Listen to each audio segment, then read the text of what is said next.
1981 Philippines തലസ്ഥാനമായ മനിലയിൽ ഒരു വലിയ സ്വപ്നത്തിന് തുടക്കം കുറിച്ചു. Manila film centre.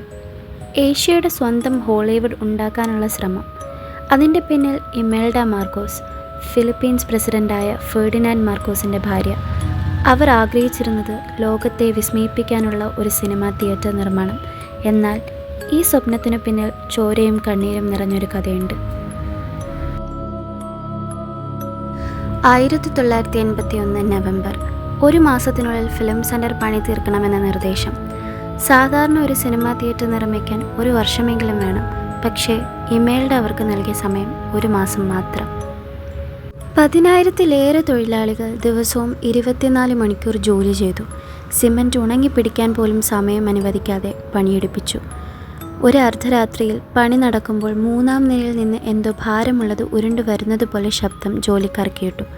മുകളിൽ നിന്ന് ജോലിക്കാർ താഴേക്ക് നോക്കിയപ്പോൾ കണ്ടത് കാൽവരാന്തകൾ ഒടിഞ്ഞ് വലിയ കെട്ടിടത്തിൻ്റെ ഒരു ഭാഗം പൊളിഞ്ഞു വീഴുന്നതാണ്.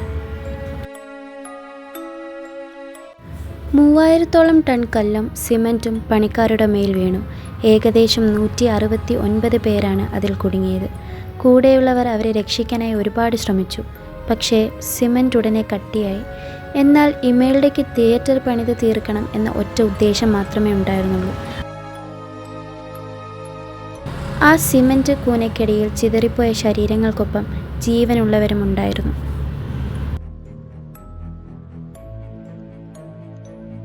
പണി തീർന്ന് 1982 മനില ഫിലിം സെൻറ്റർ തുറന്നു. പക്ഷേ ആ കെട്ടിടത്തിനുള്ളിൽ മരിച്ചവരുടെ ആത്മാക്കൾ നിറഞ്ഞിരുന്നു. ആദ്യ ദിവസങ്ങളിൽ തന്നെ വിചിത്രമായ സംഭവങ്ങൾ ഉണ്ടാവാൻ തുടങ്ങി.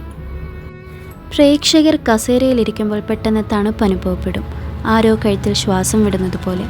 സ്ത്രീകൾ കണ്ണാടിയിൽ നോക്കുമ്പോൾ കഴുത്തിൽ രക്തക്കറയുള്ള കൈപ്പാടുകൾ.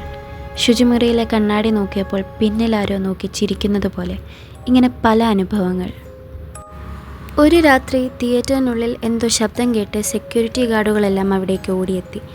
എല്ലാ വാതിലുകളും അടഞ്ഞു കിടക്കുകയാണ്. എന്നാലും അകത്താരും ഉണ്ട്. വാതിലിൻ്റെ ചെറിയ വിടവിലൂടെ അകത്തേക്ക് നോക്കിയപ്പോൾ അവർ കണ്ടത് പേടിപ്പെടുത്തുന്ന 4-5 രൂപങ്ങൾ പുറത്തേക്ക് നോക്കി കരയുന്നു. പെട്ടെന്ന് അവിടെയുള്ള വാതിലുകൾ തകർന്നു വീണു. വർഷങ്ങൾ കഴിയും തോറും മനില ഫിലിം സെൻറ്റർ നിശബ്ദമായി മാറി. ചിലർ പറയുന്നത് അതുവഴി കടന്നു പോകുമ്പോൾ രാത്രി അവർക്ക് വേദനയോടെ ആരോ കരയുന്ന ശബ്ദങ്ങൾ കേൾക്കാമെന്ന്.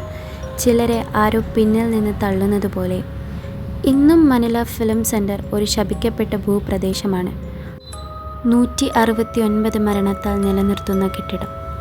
നിങ്ങൾക്കൊരവസരം കിട്ടിയാൽ അതിനുള്ളിലേക്ക് പോകാൻ ധൈര്യം കാണുമോ? ഇതുപോലെയുള്ള വീഡിയോസ് കാണാൻ താല്പര്യമുള്ളവരാണ് നിങ്ങളെങ്കിൽ ചാനൽ സബ്സ്ക്രൈബ് ചെയ്യുക.